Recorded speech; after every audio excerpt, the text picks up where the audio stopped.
Dwayne is a helicopter pilot. He flies our helicopter for Gospel Ministries International, and Wendy is a registered nurse. Together, they have been directing this team of people that are seeking to reach into the isolated areas across mountaintops and deep gorges.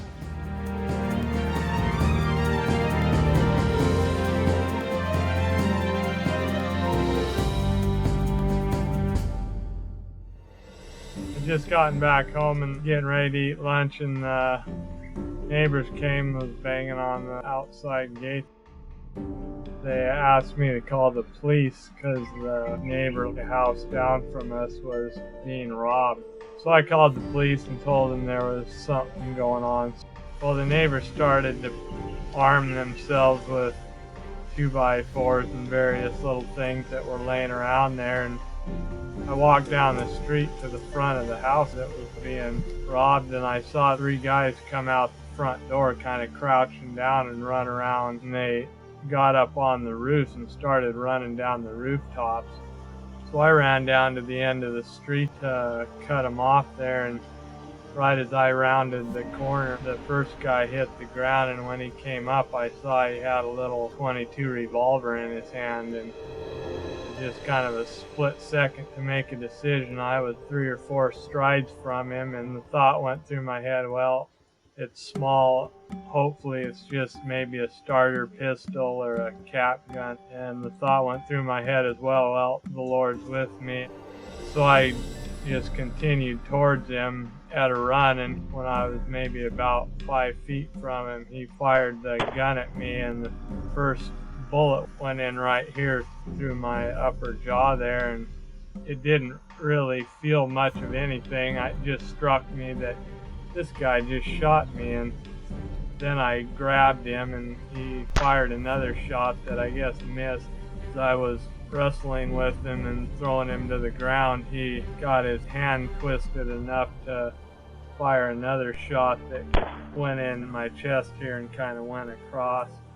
I took him down and took the gun away from him and threw it out in the street. Neighbor came around the corner and grabbed a big rock and threw it on the guy's head there, and that stunned him. I knew he wasn't in very good condition and wouldn't be going anywhere, so I walked on up to the house and got in the truck and called Wendy and told her to meet me at the hospital. And just then 2 police officers on a motorcycle came driving down the street, and I told them the guy was at the end of the street.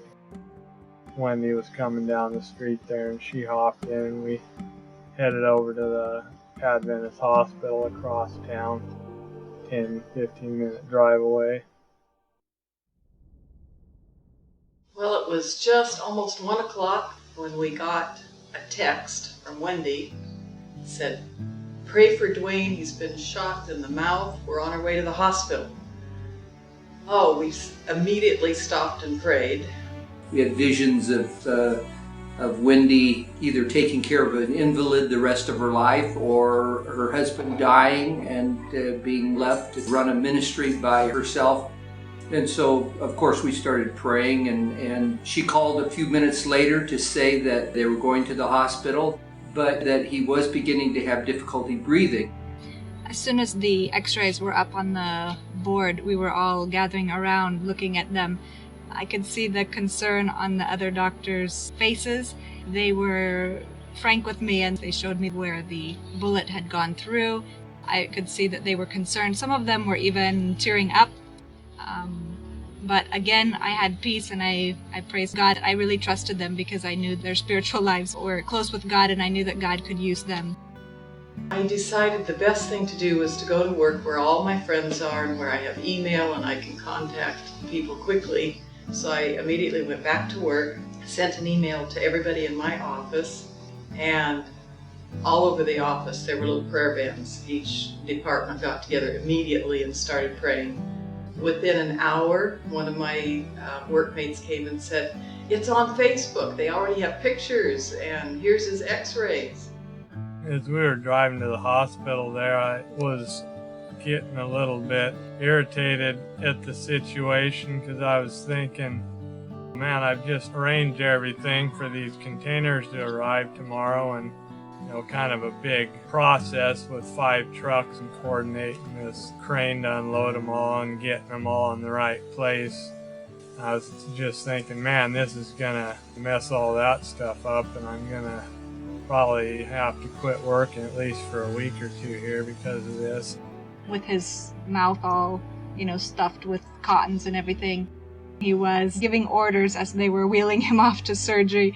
I think the Lord put it in my mind, well, don't let this stop anything, just let the other guys know what's going on.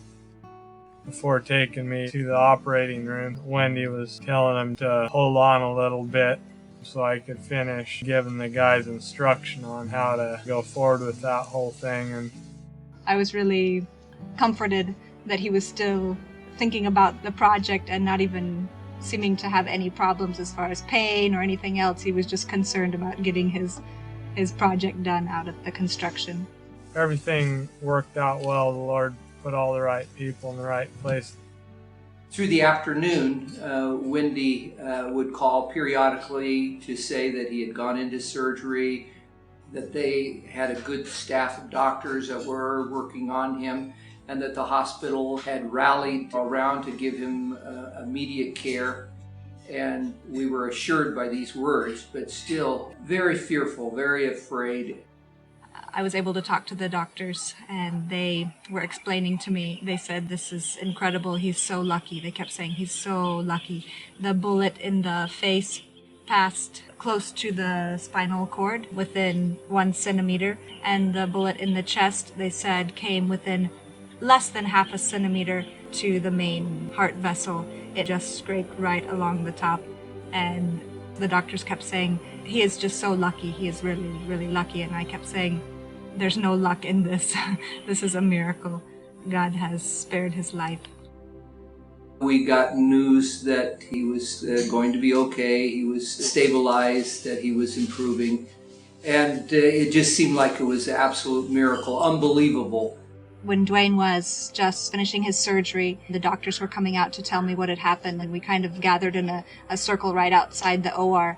They had tears running down their faces as they begged us to move onto the compound. They told us that they had already voted earlier that day and that they were going to take care of everything, just please stay on the compound. The concern with staying in our previous house was there was the possibility of revenge, so we were very thankful for a new place to stay. I really saw how much they cared for us, and I just praise God. When I finally got through on the phone the next morning to Dwayne's parents, they were very much relieved. Of course, they had been awakened in the night, and she hadn't had any news except Facebook. And of course, on Facebook, it only said that he had been shot. They told me that they had been worrying and praying all night long. I know how hard that must have been for her. As a mother, it would have been very difficult for me as well. Later when I saw his mom's entry on Facebook, that joy comes in the morning, I knew exactly what she meant. I would like to thank Dwayne and Wendy for having such great faith, not only dedicating themselves to God's service as they carry on the medical aviation work, but also saying, our God is able to provide that which we need. According to your faith be it unto you, said Jesus.